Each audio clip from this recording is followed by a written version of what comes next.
نہیں بچے تو باتیں کرتے رہو، بچوں باتیں کرو باتیں کرو باتیں کرو، لیکن کس کی باتیں کرو؟ پیارے نبی کی باتیں کرو، جن کی بات کرنے آئے ہیں۔ اگر 11ویں شریف کا ذہن میں ہے تو غوث اعظم کی بات کرو، ولی کی باتیں کرو، مجھ سے باتیں کرو، آپس میں تو آپ باتیں کرتے رہتے ہیں، میں آپ سے باتیں کرنے آیا ہوں، آپ نہیں حضرت بنا مت کیجیے، مجھے ان سے موضوع بعض دفعہ مل جاتا ہے۔ ان بچوں آپ نے دیکھا کہ اس بچے نے کتنی پیاری، اس نے کتنی اچھی تقریر کی، ہمارے گھر ماشاء اللہ جمشید بھائی واقف ہیں، تو سن کے بولتے ہیں نا، اگر یہ سنیں گے نہیں تو بچے سنتے کب سے، کس عمر سے سنتے ہیں؟ 1.5 سال سے۔ بچے کس عمر سے سننا شروع کرتے؟ پیدا ہوتے ہی۔ اگر پیدا ہوتے نہ سنتے تو حضور کان میں اذان نہیں دیتے، اور کان میں اذان اس لیے دیتے ہیں کہ ہمارے تو بچے کی پیدائش سے دیکھتے ہیں کہ بیٹا کہ بیٹی ہے، گورا کے کالا ہے، ماں پہ گیا کہ ابا پہ گیا، اور جو اصل چیز اس کی روح ہے اس کی فکر نہیں کرتے۔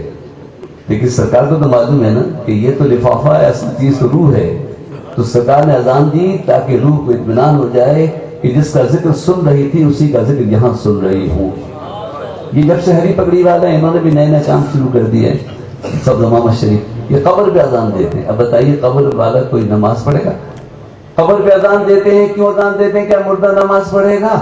بچے کان میں اذان دیتے ہیں اس لیے کہ وہ نماز پڑھے گا؟ نہیں، بچے کان میں اذان دیتے ہیں کہ روح مطمئن ہو جائے، خوش ہو جائے کہ جس کا ذکر سن رہی تھی اب اس کا ذکر سن رہی ہوں۔ اسی طرح قبر پہ اذان دیتے ہیں کہ وہاں بھی روح مطمئن ہو جائے کہ جس کا ذکر سن کے آ رہی ہوں، آج بھی اس کا ذکر سن رہی ہوں۔ اور فرشتے تو کہتے ہیں کہ چلو پوچھنے کو رہ کے آ گیا، سارے سوالوں کا جواب تو بتا دیا، اشہد ان لا الہ الا اللہ اشہد ان محمد رسول اللہ۔ وہ تو بڑے خوش نصیب لوگ ہیں جن کی قبر میں کوئی اذان دے۔ اس کی بنیاد بھی ہے موسیٰ صلی اللہ علیہ وسلم صاحب بن عباد اللہ کے سال کے بعد ان کی قبر میں کچھ دیر توقف فرمایا اور پھر کہا سبحان اللہ سب نبی صلی اللہ علیہ وسلم۔ طبرانی امام طبرانی نے معجم کبیر میں اوسط میں بھی یہ روایت موجود ہے کہ سرکار نے اس قبر پہ کھڑے ہوئے پہلے کہا سبحان اللہ۔ حدیث شریف میں سب نبی صلی اللہ علیہ وسلم، حضور نے سبحان اللہ کہا تو صحابہ حیران ہو گئے کہ قبر کو دیکھتے ہوئے سبحان اللہ کیوں کہا؟ کہ ثم کبر، کہ اللہ اکبر اللہ اکبر، حضور نے تکبیر کہی، فکبر الناس، تو پھر اب پوچھنے کی ضرورت تو رہی نہیں تھی کہ حضور اللہ اکبر کہہ رہے تو سب نے اللہ اکبر کہنا شروع کر دیا۔ بعد میں پوچھا قالوا لما سبحت یا رسول اللہ، یا رسول اللہ یہ آج آپ نے کیا کیا؟ قبر پہ تسبیح پڑھی، قبر پہ تکبیر کہی؟ تو حضور صلی اللہ علیہ وسلم فرمایا میں نے یہ دیکھا کہ قبر نے، زمین نے اس رجل صالح کو، اس نیک شخص کو اپنی آغوش میں لیا۔ قبر دباتی ہے، جو شریر ہیں، جو باغی ہیں تو ان کو ایسے جیسے سزا ہوتی ہے، اور نیک سے نیک آدمی کو قبر ایسے گود میں لیتی جیسے ماں بچے گود میں لیتی، لیکن آغوش میں لیتی ہے۔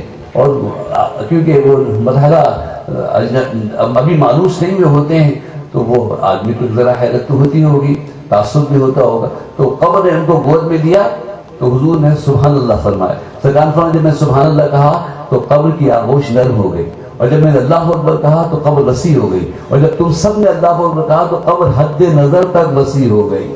اللہ اکبر، یہ حدیث بنیاد ہے۔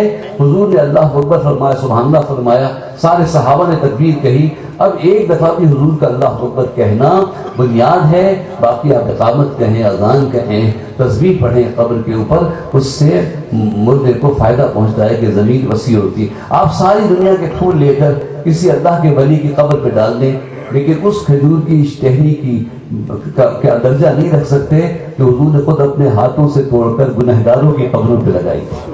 ساری دنیا کی گلاب لے لیجیے اور کسی اللہ کے ولی کے مزار پہ ڈال دیجیے، مگر وہ پھول وہ اہمیت نہیں رکھتے ہیں جو حضور صلی اللہ علیہ وسلم میں گزرتے ہوئے دو قبروں کے عذاب ملاحظہ فرما کر کھجور کی ٹہنی منگوائی، اپنے ہاتھوں سے چاک کیا اور پھر ایک ٹہنی اس پہ لگا دی، ایک ٹہنی اس پہ لگا دی۔ اللہ اکبر، ایسی ٹہنیاں ہوئی ہیں کہ قیامت تک محدثین بیان کرتے رہیں گے، علماء بیان کرتے رہیں گے۔ اللہ اکبر، اور پھر وہ بنیاد ہے اس بات کی کہ درختوں پہ، قبروں پہ درخت لگانا، پودے لگانا اور اس طرح کے پھول ڈالنا، کہ یہ چیزیں اللہ کی تسبیح کرتی ہیں، تو اس کی وجہ سے قبر پر اللہ تعالیٰ کا عذاب نہیں آتا اور اللہ تعالیٰ کی رحمت۔ ویسے جہاں بھی خوشبو ہو فرشتے آتے ہیں، جہاں ذکر ہو اللہ کی رحمتوں کا نزول ہوتا ہے۔